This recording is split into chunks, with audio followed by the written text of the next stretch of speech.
it is Megan from Vigilante Vibes, and today I want to talk about Eyes of Wakanda, which released this morning, which was weird because I could have sworn Marvel said 9 p.m. Eastern Standard Time, but they released it very early this morning, and I already got to watch all four, and they are so great. I love it.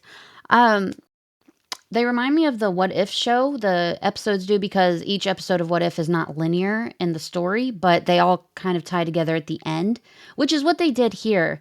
And I really liked it. A lot of it, four episodes. When I say a lot of it, it's four episodes. But majority of the episodes puts you right in the middle of the action. You get to know all of these interesting characters.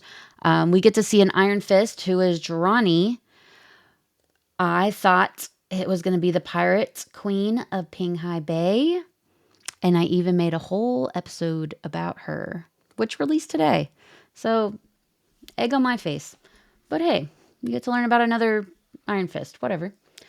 There's a lot that happens in these episodes, but I think the biggest thing I took from it is that they really nailed the fact that Wakanda isn't just the Black Panther. It's so much more. There's such a rich history. There's the War Dogs, which is what the whole show is about, is the War Dogs. And if you'll remember, Killmonger's father in Black Panther movie was a war dog. So that gives you a little bit of context.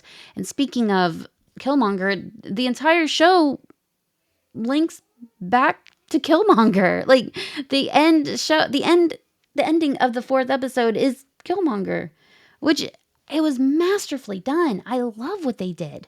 I loved it. Like I said, each episode is different. You get to know these different characters.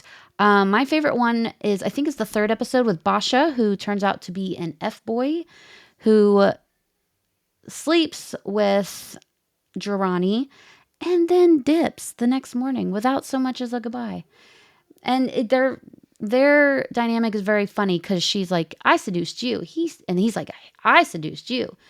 It was cute. I liked it. I liked what was going on there. But also, we got to see a really great interpretation of Iron Fist, which I think is pretty needed after Danny Rand in Marvel shows. I liked what Finn did with Danny Rand, but I don't like what okay. I liked him as Danny Rand, but I think he could have done better. I mean, he even has some of the same mannerisms that you see in the comics of Iron Fist, but I just wish the writing was better. I wish he would have done better. I wish he was at Colleen Wing's standards, if you understand what that means. So, that's that. But yeah, I really, really liked it. All four episodes were action-packed. I'm not usually an animated fan. I'm not a big animation fan, but I will say this really kept my attention really well. The art of it was beautifully done. We got really gorgeous looks at Wakanda that's outside of what we usually see in the Wakanda movies. We found some really great, compelling characters. Who I think was the most compelling was the first war dog, who her story is shown in the first episode is Nani.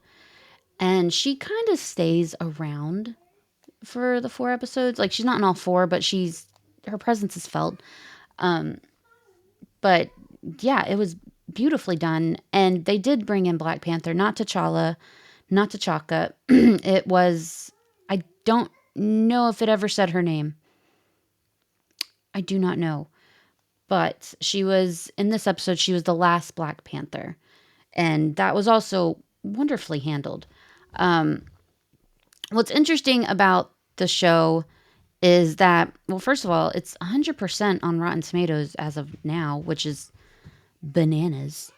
But also, it has absolutely nothing to do with the overlying story of the MCU, which I really, really hope they do more of. It has nothing to do with Doomsday. It leads nowhere to Secret Wars. It has no impact on any movie or show. It's just its own thing, and I really, really want to see that happen more. Because Marvel's history is so rich with all of these characters that we should be able to see, even if they're not involved in Doomsday or Secret Wars. I liked it. I dug it. I thought it was great.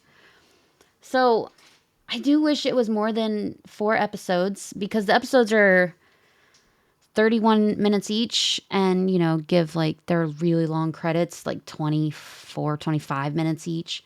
It wasn't much to work with, but what they did give us was powerful. So I dug it. I liked it. I want to see these characters again, but there's absolutely no way because it was in ancient Wakanda. There's no way. But it was good. It was well worth the wait. I am interested in why Marvel moved it up by 3 weeks and then dropped it early again by dropping it this morning, but I want to be a fly on the wall for a lot of these things. But besides all that, I think it was great. I highly recommend it if you are a Black Panther fan, a Marvel fan, a Wakanda fan. Definitely check it out because it gives you a whole new appreciation for the Dora Milaje. It gives you a new appreciation for the people of Wakanda and the history of Wakanda. So, that is my review. Please be sure to like and subscribe so you don't miss any more of these reviews or my character breakdowns or anything that goes with it. So, with that being said, have a marvelous day.